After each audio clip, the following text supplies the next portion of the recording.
اما بعد فاعوذ باللہ من الشیطان الرجیم بسم اللہ الرحمن الرحیم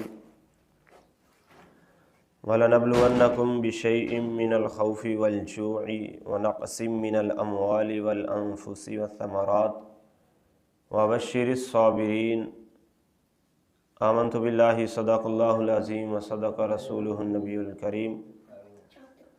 سورۃ البقرہ آیت نمبر 155 ہے۔ اللہ تعالیٰ فرماتے ہیں اور ہم ضرور آزمائیں گے تمہیں ڈر سے اور بھوک سے اور مالوں سے اور جانوں سے اور پھلوں کی کمی سے، اور خوشخبری سنا دو ان صبر کرنے والوں کو۔ تو اس آیہ مبارکہ میں اللہ تبارک و تعالیٰ نے مختلف چیزوں سے آزمانے کا ذکر بیان فرمایا ہے۔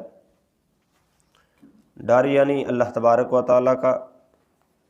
بھوک سے مراد فرماتے ہیں علماء کہ رمضان المبارک کی بھوک ہے کہ سارا دن بندہ ہر چیز ہوتے ہوئے بھی کچھ نہیں کھاتا روزے کی حالت میں، اور مالوں کی کمی سے زکوٰۃ ہے کہ زکوٰۃ کے ذریعے بظاہر مال جو ہے وہ کم ہو جاتا ہے، اور جان اس سے مراد اولاد ہے جو دل کا پھل ہے اور اس کا دنیا سے چلے جانا۔ تو یہ سب مومن کا امتحان ہے، اور اللہ تبارک و تعالیٰ کے جو بندے ہیں وہ ان چیزوں کی اللہ کی بارگاہ میں کوئی قدر و قیمت نہیں رکھتے، وہ اللہ کی رضا پر راضی رہتے ہیں۔ اگر اللہ تعالیٰ نے مال دے دیا پھر بھی خوش، اگر دے کر واپس لے لیا تو پھر بھی وہ خوش رہتے ہیں۔ تو یہی اللہ والوں کی نشانی ہوتی ہے۔ آگے اللہ تعالیٰ نے فرمایا الذین اذا اصابتہم مصیبۃ قالوا انا للہ وانا الیہ راجعون، کہ جب ان پر کوئی مصیبت پڑے تو کہیں ہم اللہ کے مال ہیں اور ہم کو اسی کی طرف لوٹنا ہے۔ تو یہ اہل ایمان کا طریقہ ہے کہ جب بھی ان پر کوئی پریشانی آتی ہے، کوئی آزمائش آتی ہے، کوئی مصیبت آتی ہے، تو وہ یہی پڑھتے ہیں انا للہ وانا الیہ راجعون۔ تو یہ ہر نعمت کے چلے جانے پر بھی پڑھا جا سکتا ہے، چھوٹی سے چھوٹی پریشانی آنے پر بھی پڑھا جا سکتا ہے، بڑی سے بڑی پریشانی آنے پر بھی پڑھا جا سکتا ہے۔ تو ہمارے ہاں صرف اس کو زیادہ تر کوئی دنیا سے چلا جائے تو اس وقت اپنی زبان پر لایا جاتا ہے، حالانکہ یہ صرف کوئی دنیا سے چلا جائے تو اس کے لیے نہیں ہے، بلکہ یہ کوئی بھی پریشانی آ جائے، کوئی چیز گم ہو گئی ہے، کوئی چیز جو ہے وہ ضائع ہو گئی ہے،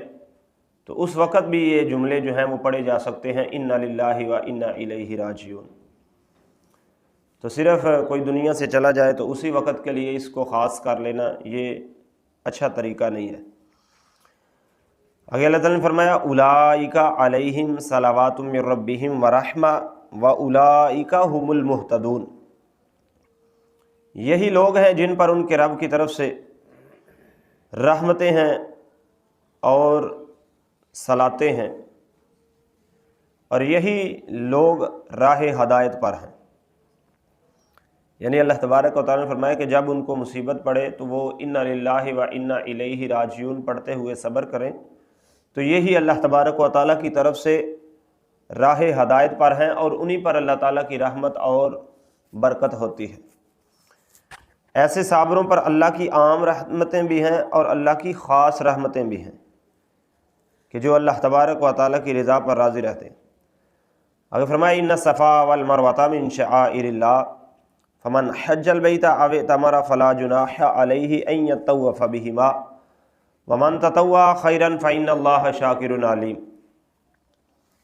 بے شک صفا اور مروہ اللہ کی نشانیوں میں سے ہیں، تو جو اس گھر کا حج یا عمرہ کرے تو اس پر کچھ گناہ نہیں کہ ان دونوں کے پھیرے لگائے، اور جو کوئی اچھی بات کرے اپنی طرف سے کرے تو اللہ نیکی کا صلہ دینے والا ہے۔ تو اس سے دو مسئلے معلوم ہوئے، ایک یہ کہ جس چیز کو صالحین سے نسبت ہو جائے وہ چیز بھی عظمت والی بن جاتی ہے، صفا اور مروہ پہاڑ جو ہیں یہ اللہ کی نشانیاں بن گئی، حالانکہ اور بھی پہاڑ ہیں مکہ المکرمہ میں،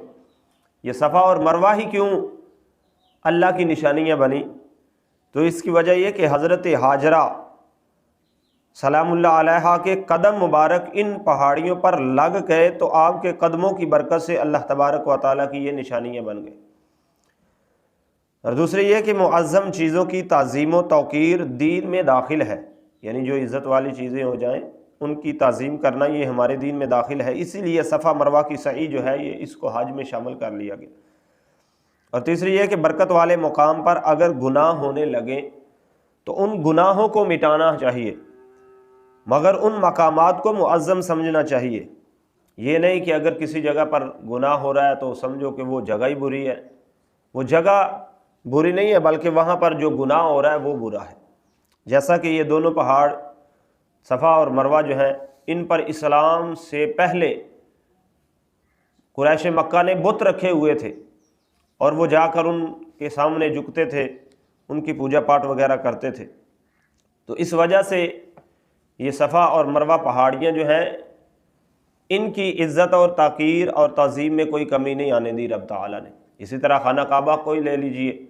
اسلام آنے سے پہلے 360 بت جو ہیں وہ خانہ کعبہ کے اندر پڑے تھے۔ تو اس کا یہ مطلب نہیں ہے کہ اب نعوذ باللہ خانہ کعبہ جو ہے وہ جگہ جو ہے وہ غلط ہو گئی، نہ بلکہ اس میں جو کام ہو رہا تھا اور جو بت رکھے ہوئے تھے وہ عمل اور کام جو ہے وہ غلط تھا۔ تو اسے پتہ چلتا ہے کہ کوئی بندہ جو ہے وہ برا نہیں ہوتا، اس کے اندر جو گناہ کی صفت ہوتی ہے وہ اس کو برا بنا دیتی ہے۔ تو اس لیے اگر کوئی بندہ گناہ کرتا ہے تو اس کو برا نہیں سمجھنا چاہیے، بلکہ اس نے جو گناہ کیا ہے اس گناہ کو برا سمجھ کر اس کو گناہ سے بچانے کی کوشش کرنی چاہیے۔ تو اللہ تبارک و تعالیٰ نے فرمایا کہ جو کوئی حج اور عمرہ کے لیے آئے تو ان دونوں کے پھیرے لگائے، بلکہ سعی نہ کرنے میں گناہ ہے، یعنی جو آ کر حج اور عمرہ کرے گا تو وہ ان دو پہاڑوں کے چکر نہیں لگائے گا تو اس کا حج ہی مکمل نہیں ہوگا، کیونکہ صفا مروہ کی سعی جو ہے یہ واجب ہے،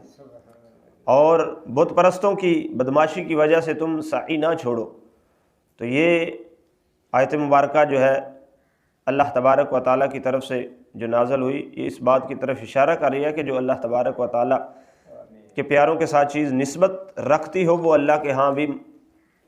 شان والی اور عزت والی ہو جاتی ہے۔ تو اللہ تعالیٰ عز و جل سے دعا ہے اللہ ہمیں اپنے پیاروں کا ادب و احترام کرنے کی توفیق عطا